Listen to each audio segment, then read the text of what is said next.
And Jack, for Friday, I did a poll on Twitter, Jack, and the decision was made that because I hadn't got dressed by the time we were about to record, I should just do the news in my pajamas for the first time. Because I always dress, up for the news. And I made a decision today to not. That's fair enough. That is fair. It's a bit cold in ours, so I'm dressed like a Grand Theft Auto protagonist if it was set in the UK.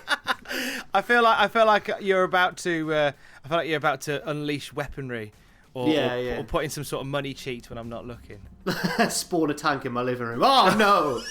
I ended it wrong again. We're gonna spawn some wrestling news in your face. Here it comes. NXT talent is frustrated with WWE management. A Raw star has responded to rumours that he's leaving WWE. And who was meant to get AJ Styles theme music? You don't want none, we'll tell you in a bit. It is that time of the week once again when we talk about who's frustrated with WWE. Da-da-da, da-da-da. It happens a lot, doesn't it, Jack? It does. This week's candidate, plenty of frustrated names. So quite a lot of people actually, according to Fightful Select, specifically names at the Performance Center, NXT talent and that sort of thing. Because Fightful is saying that plenty of frustrated names at the Performance Center, which has been tradition of late to have plenty of frustrated names since the pandemic started, of course. Trainees are back at the Performance Center full-time, training 5 days a week in the midst of the pandemic. Those that Fightful spoke to at the Performance Center say they are typically only tested once a week and then train for the rest of the week. WWE had, of course, initially been doing these virtual classes a few days a week, but now it looks like they're back to a full-time schedule, and it looks like quite a few people aren't happy about that. Well, yeah, I think that we're still really in the height of a pandemic, so to be back full tilt seems a little bit unnecessary, I would say. A little bit, yeah.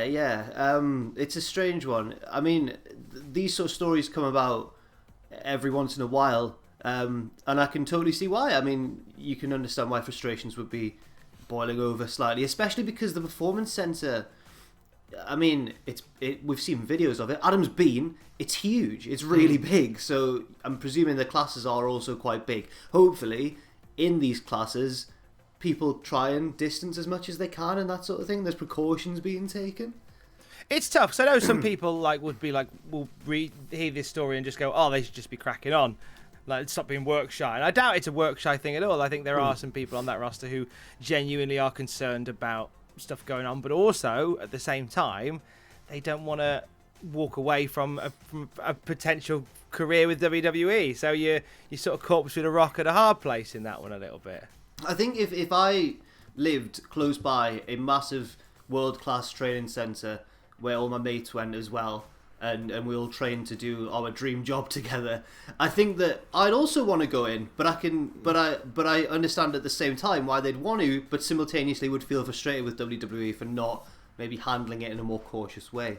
It's a shame that we need to always mention about people being frustrated with WWE. There's no bias here, but sometimes that is the case. There was a story that came along earlier this week that somebody's frustrations with WWE were going to be bubbling over and causing them to leave the company. So this was a story that broke regarding Ricochet, who was rumoured to be leaving at the end of the month. Yes. So initially, Ringside News was saying they ran a story under the headline "Where should Ricochet go next?" or they shared the link to that story on Twitter with the I guess the caption "Where should Ricochet go next?"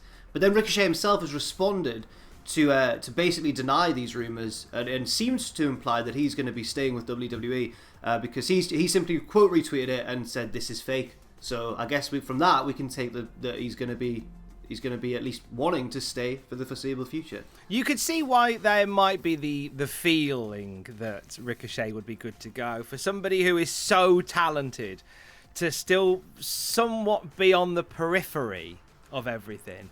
Especially on Raw on Monday, where it was reported that he was backstage and just had nothing to do on a show where they used multiple wrestlers twice. Yeah. He was one of the two names that stood out most to me alongside Asuka for people who were there and available to be used but weren't used for whatever reason. So I can totally see why these rumours would potentially begin to circulate, but apparently Ricochet has said, no, it's not true at all. When he and Aleister Black first came up to the main roster, I thought they were going to be the ones who broke the mould, who slightly changed the fortunes, because around this sort of time, we were starting to get that stigma of like, well, the main roster don't know what to do with their NXT call-ups. And I thought, now, Ricochet and Aleister Black, once they've had their little tag team run, they're going to have an awesome feud, and they're both going to go on and be world champions. I was thinking in my head, definitely Aleister Black, and probably Ricochet as well, will really thrive on the main roster.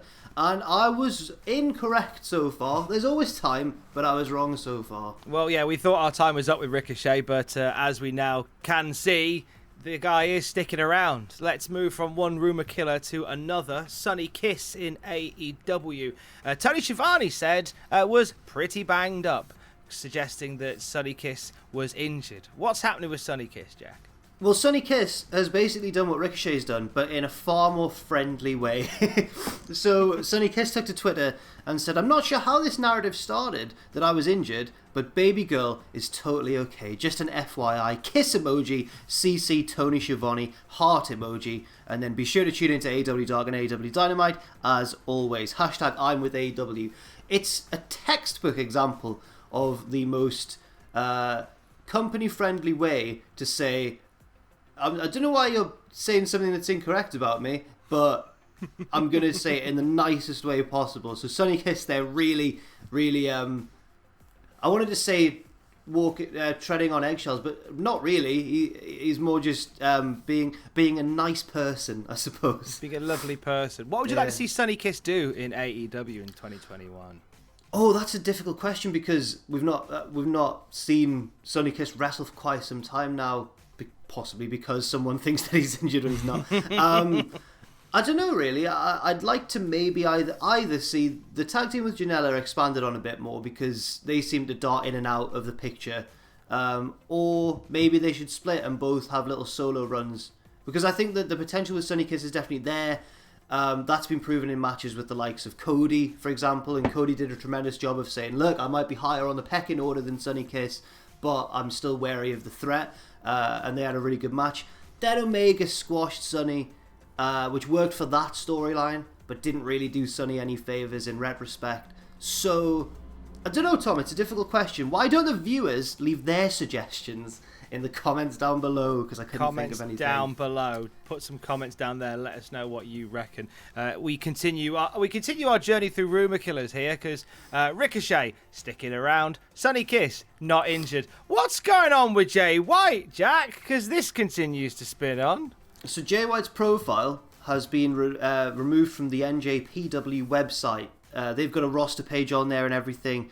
Now the profile had been up, indefinitely, and certainly had been up since Jay White's amazing promo after Wrestle Kingdom, where he declared that he was going to be leaving the company, starting this whole news cycle in motion regarding that story.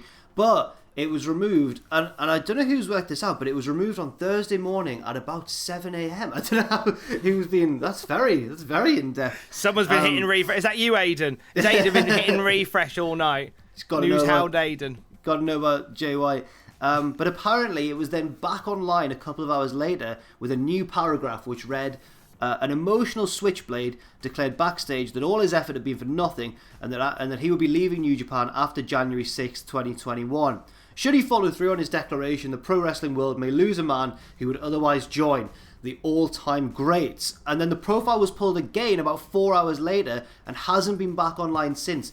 This is a classic case, right? Having worked as a copywriter before, of some poor junior member of staff at New Japan headquarters going, lads, we should update this Sonny Kiss profile. This Jay White. Sonny Kiss, the New Japan confirmed. Get it out there. We should really update this Jay White profile. And then two different managers, maybe his line manager and then a bigger boss or something, have both told him conflicting things and then have both got back to him and gone, take it down, no, put it back up, no, take it down, but put it up, but add a new bit on instead. That's not how I was treated, really, in my previous life at Hayes Travel, but I did often have to deal with conflicting instructions from different members of the team. So I understand how this may have come about. The long and short of it really is that we still don't know whether Jay White leaving is legit or not, but I'm still leaning more towards it being a storyline, Tom. I'll tell you what we do know this morning, Jack. Okay, go on. What episode 1 of Dark Side of the Ring Season 3 is going to be. Oh, it's exciting times. This is great. Steve Austin's given us the scoop. He really has, on a Vice podcast on Thursday, saying that he was interviewed for it, which is a huge coup for Dark Side of the Ring. I mean, that's the biggest name they've ever had on show. They've had some huge names on already. Jericho's done the narration. Jim Cornette's been on. I'm probably missing some very obvious ones as well. They've had a lot of big names on there, and it's often produced very, very well. But apparently the premiere episode of Dark Side of the Ring's third season will be focused on a very sad one. Often Dark Side of the Ring taking a look at the dark side of wrestling, you often get a lot of very sad stories. This is probably set to be one of the saddest ones. The career and unfortunate passing of Brian Pillman. And Austin, as a former tag partner and someone who was very close to Brian Pillman, has revealed this. They were, of course, the Hollywood Blondes in WCW. They were rivals in WWE. And Austin's revealed that that's who the first episode's going to be focused on, which is very exciting, but we still don't know when the first episode's going to air. I am encouraging you if you want to find out more about Brian Pillman before Dark Side of the Ring, and I'll be shocked if they haven't interviewed him for this. A very good mate of mine, Liam O'Rourke, has written an amazing book called "Created Like a Fox: The Brian Pillman Story." You really know the person who wrote that? Oh, wow. God, me and Liam O'Rourke, or Jamie Future, as he was in the wrestling back then, we knocked around for years, me and Liam. And he's an excellent writer, and he's written this amazing tome about the story of Brian Pillman. If he's not on this documentary, I will be very, very shocked. Some truths from Brian Pillman coming soon. We also want to end on some truths about theme music. They don't want none. They don't want none. They're not having any. They don't like it up 'em. Whose theme music's that, Jack? That was AJ Styles' theme music. It was indeed. Okay. It's like he was here. What's AJ say about his theme music? A bit of a revelation on this. Well, he recently appeared on The Bump and said that his theme music was actually made for someone else. Now, first of all, I was really shocked about this because AJ's had a history of enjoying, throughout his career, what kind of genre is it? It's kind of like country hip-hop songs, basically. Just hip-hop songs with a rustic slant to them. Rustic hip-hop. Which is certainly what They Don't Want None is kind of in the realm of as well. It's got rapping, but it's also proper southern country boy at the same time. He's now revealed that theme was actually made for someone else. Like I said, I was very surprised, but let's take a look. He said, they let me in on a little bit of music and stuff like that, and I dug it. I'm AJ Styles.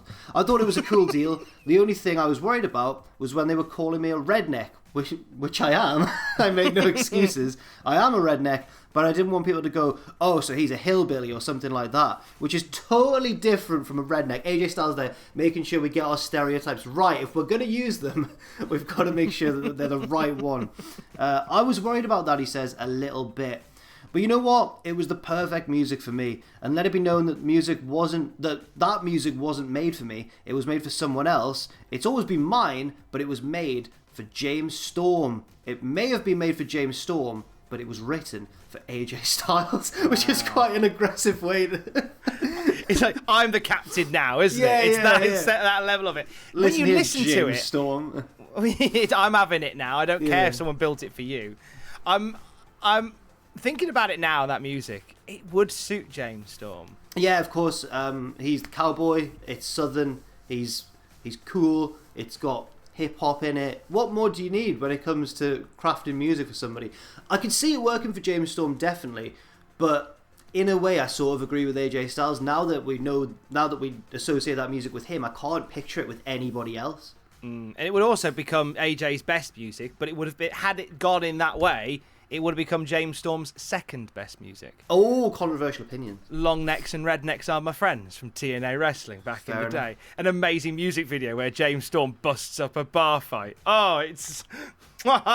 Seek out long necks and rednecks today. If we can't get Tarzan Boy by Baltimore back into the charts, then let's try and get long necks and rednecks into the charts instead. Oh, Tom.